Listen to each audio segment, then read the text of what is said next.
Hi, I'm Chris Ciufo, Chief Technology Officer in General Microsystems, and I wanted to talk a little bit today about Starlink and the military equivalent of that, Starshield.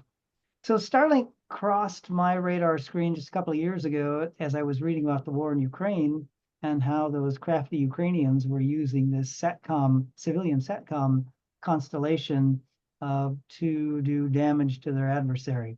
So I started looking into it a little bit more and was really fascinated by what it's all about. Starlink is a low Earth orbit satellite constellation launched up there by SpaceX. In fact, here in Los Angeles, we see SpaceX launches all the time.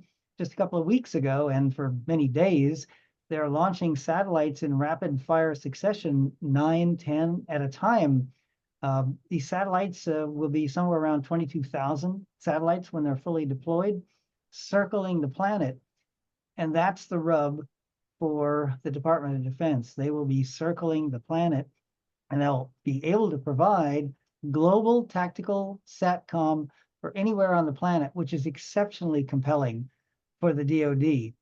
So what that means is instead of trying to have tactical communications between ground and air and ship-based assets using only DoD satellites, which have limited pipelines and limited coverage, with a civilian SATCOM network circling the globe, you have access to 100 to 200 megabit per second up and downlink anywhere on the planet.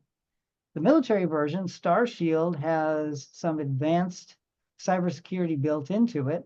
And there's also a new flavor called direct to cell or DTC that I'm just learning about, which is extremely fascinating and very, very compelling.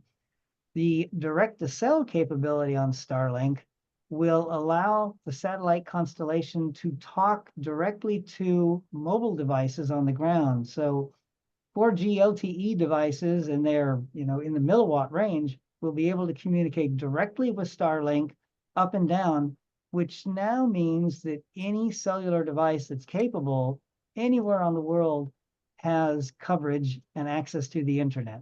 So this is very, very compelling. You hear about soldiers and airmen, Marines, and other DoD personnel oftentimes using their own personal private cell phones on the battlefield as long as they can get cellular service from whatever the local carrier is.